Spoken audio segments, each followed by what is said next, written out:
Hi, and welcome to Arts District Boston's live interview Thursdays. Today we have a very unique artist who actually lets her make her paintings for her. Please welcome Abigail Frank.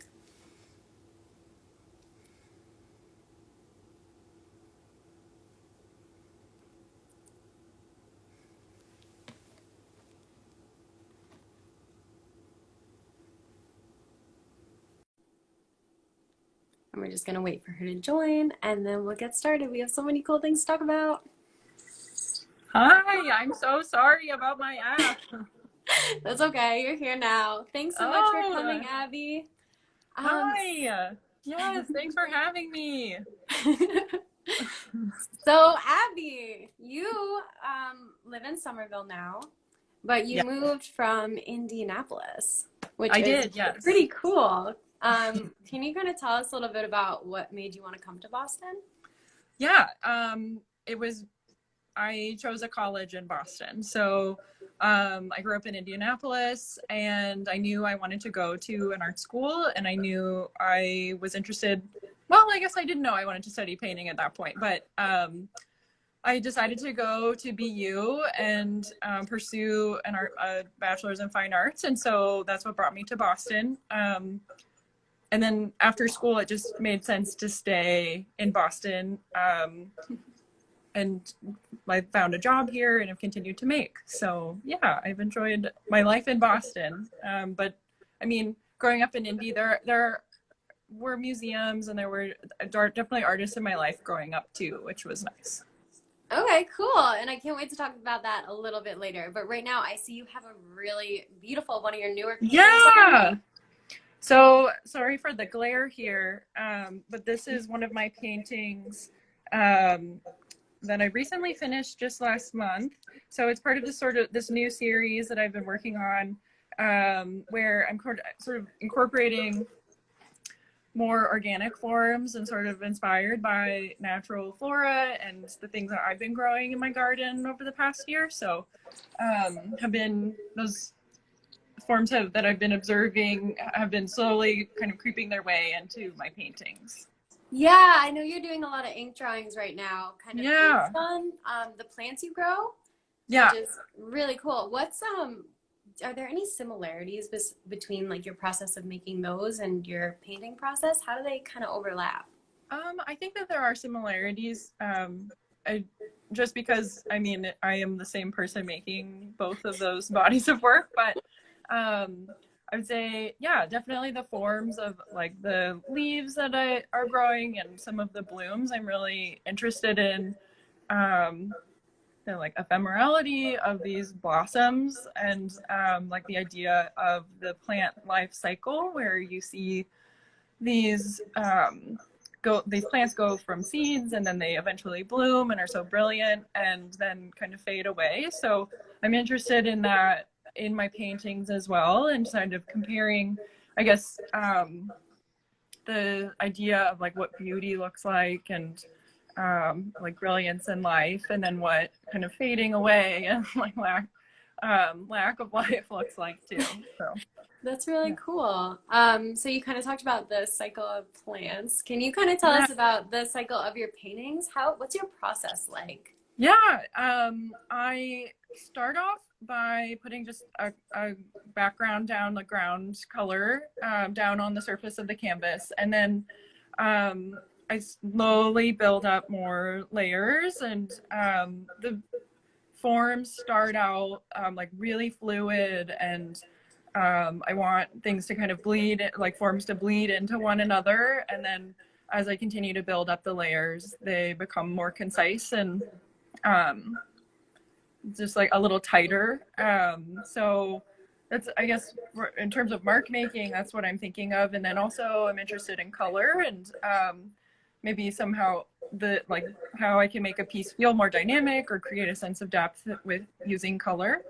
And the paintings definitely start out, I am thinking of a specific, I'll have like a memory I'm recalling or some like specific sensation maybe that I have in mind when I'm starting the painting, and I come up with a color palette based on that. But at a certain point, I kind of abandon that initial like source of inspiration, and it's still part of the piece, but I at one point am really painting like reacting to what's going on the canvas. So I am putting down marks and kind of seeing where, like, what happens when I'm putting certain colors next to one another, certain forms are layered over one another, and I definitely want to be learning from my paintings, and that's kind of part of the fun for me. Cool. I Yeah, you said you do like pours and all sorts of stuff, and you really let your paintings move around. I think you mentioned kind of getting rid of the sense of your hand. Yes, I'm definitely interested. I pour paint a lot. I paint my paintings are on the ground frequently, and it's like a really active process to paint, which I do enjoy. Like I like the idea of having to like work up energy and then release that energy when I'm making. And there's sort of like a sense of choreography to that too, I think. But I'm pouring paint. I'm using like fabric to stamp out some paint to create like a pattern that's left over. And I like the idea of, I want there to be some like wonder about how the form was made and it to look truly organic, not so manipulated by me. Yeah, that's really cool. So, is there like an era of art history or any specific artists you're specifically influenced by? So I mean, yeah, Helen Frankenthaler for sure, and I think people like mention that I should look at her work all the time. I mean, she is such a wonder and such a champion.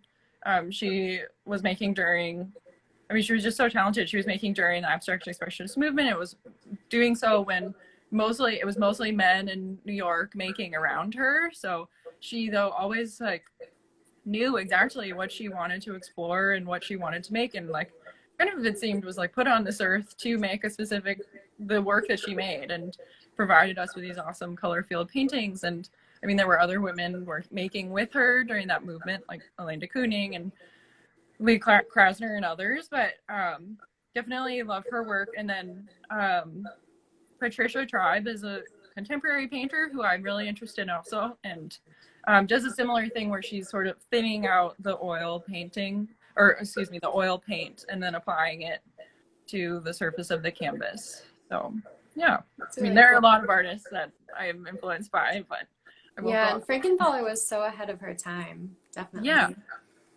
I still see a lot of that happening now. Yeah. So that's really cool.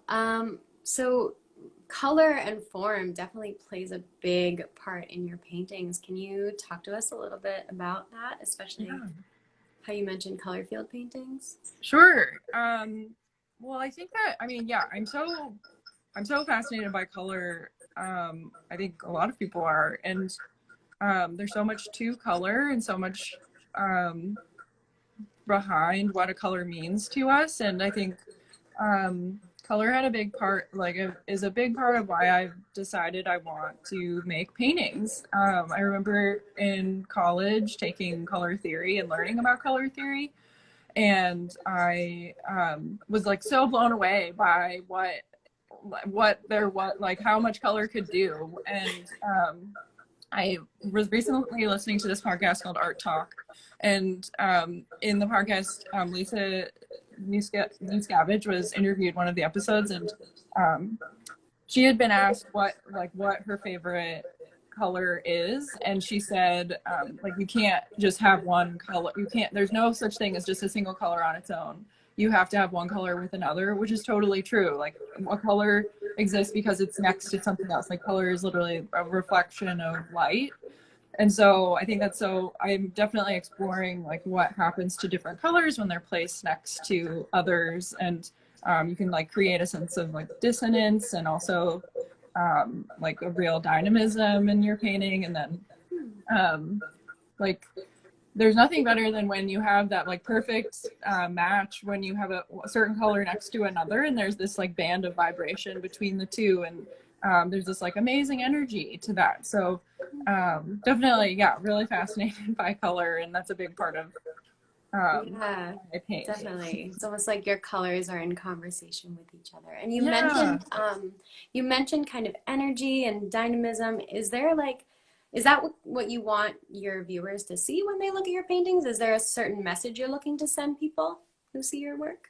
Yeah, that's a good question. I'm still trying to figure out exactly what the answer is. I think I, for me, like I am so interested in hearing what people get out of the work when looking at it, because I'm always so surprised by it. I guess I'm looking for some like for people to have a sense of like familiarity or like feel like they're recalling something that provides comfort to them, or like a memory maybe comes to mind when they look at the work, and that might be because of like a certain texture in a form, or a certain color in one part of the painting. But yeah, I guess I want people to maybe like pay attention to like the emotion they might feel, or just be aware of themselves and get them thinking about like maybe something in their life.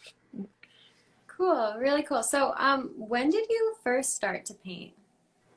So What got you into it? Made you just want to I be an artist?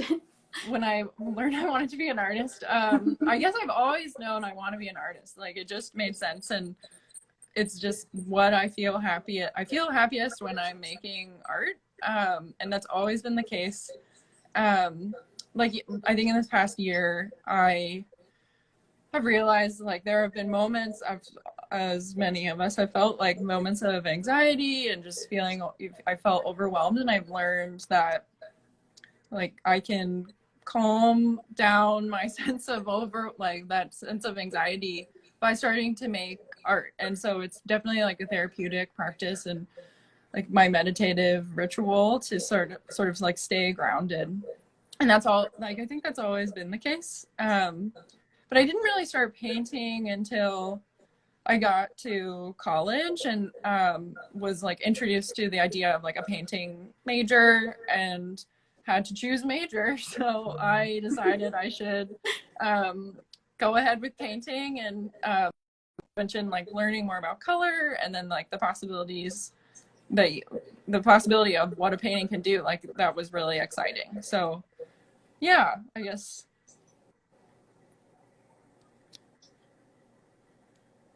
I think you froze. I think I can still hear you though. Are you Okay, there? I hear you. I can't see you. Yes. Okay. Okay, awesome. You're back. All right. Cool. I know you said your mom played a really important role in encouraging you to paint.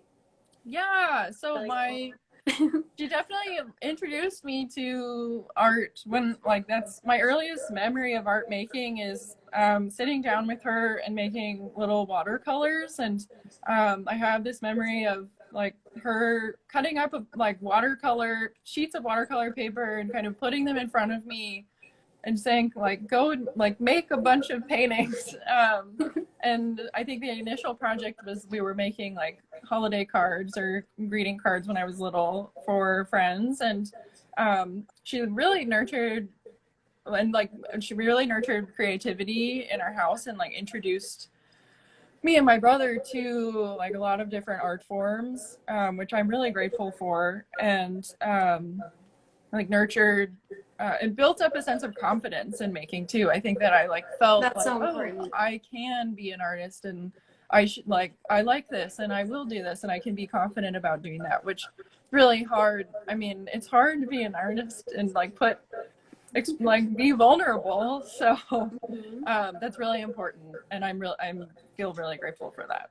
That's great. So nice. Yeah. So, Abby, you have a really cool job. Yeah. You curate private collections and actually select artists. Um, Yeah. So them. I work for an art firm called Turning Art, and we're based in Boston. Um, and we curate collections for corporate clientele and commercial real estate groups, healthcare institutions, and also private collectors all over the country. And we partner with artists who are all over the world, and our artist partners, their work ends up in these collections that we're installing. And it is really fun. I mean, we're installing collections in spaces that traditionally like aren't known as a place for an artist to exhibit work. Like, it's not, I don't know, we all think of a gallery or a museum, but this is sort of a way to provide a new opportunity for an artist, which is really rewarding. But it's so fun to be able to like go to an artist and say like, our client wants to buy one of your pieces or commission you to make a piece. So I feel really lucky. Like, I love that part of the job. So, and I'm learning from our artists all the time too, which is cool. Nice. And how do you find these artists to be in these private collections? So yeah, a big part of my job is doing research to find artists. So I mean, all over the place. I'm looking at like local art council websites, and Instagram is actually an awesome resource for artists. Like, it's an amazing platform for artists to be able to share their work. But looking on like studio building websites, and then looking to our like our current artist network too, asking for their recommendations on who we should work with. A lot of the time we recommend our clients choose local artists' work. So hopefully are building connections in these communities where our clients are, and building relationships between artists and the client that hopefully will be long lasting. So, but that also requires, a lot of conversations with artists all over the place. Yeah, absolutely. Yeah. All right. Yeah. Well, back to your artwork.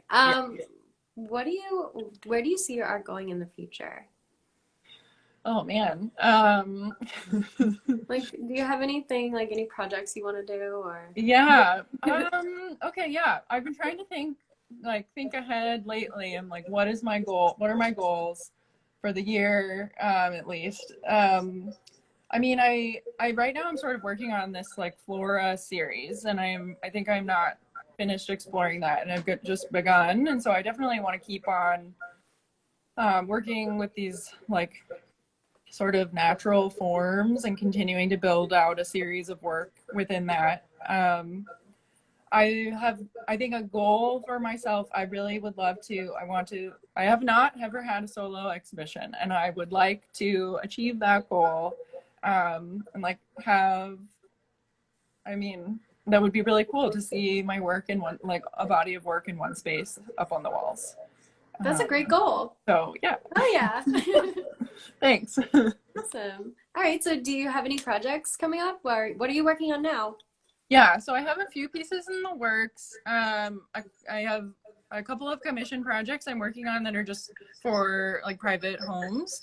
And just some small pieces that I think continuing this series. So I do have a show, actually. I have a series of work that is going to be in a show in Milwaukee, and that opens next month at Bar Gallery in Milwaukee. And so in January, the show is called the 30 by 30 by 30 show.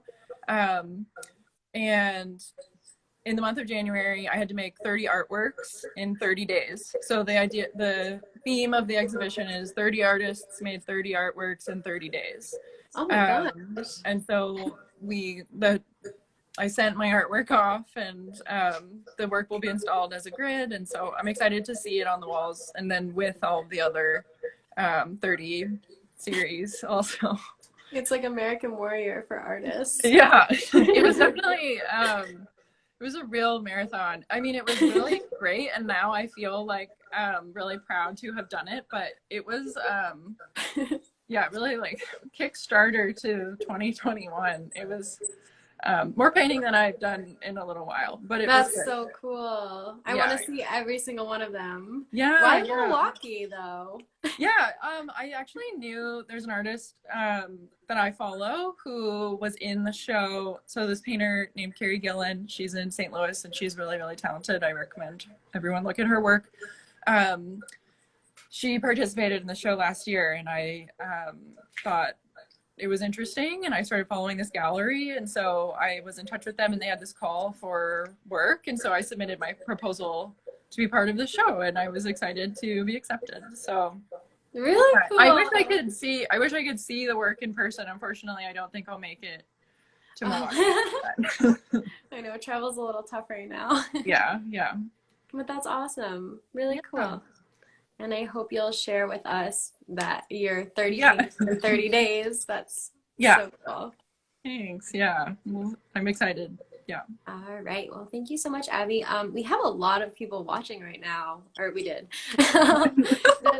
Let's open up the floor if you feel comfortable to questions. If anyone watching wants to type questions in the comments. If not, that's okay. Sometimes we get some, sometimes we don't. Yeah. But thank you so much, Abby. It was so cool of you to come on. Yeah, thank you so much for having me, Jill. Like, really appreciate it. And this was so much fun. And I am like so excited about what you're doing. I think that this is a really good idea and you should keep going. And I can't wait to see what happens in the future. So this is awesome. Oh, how much time does a painting usually require? Oh, okay. All right. Put you on the So, spot.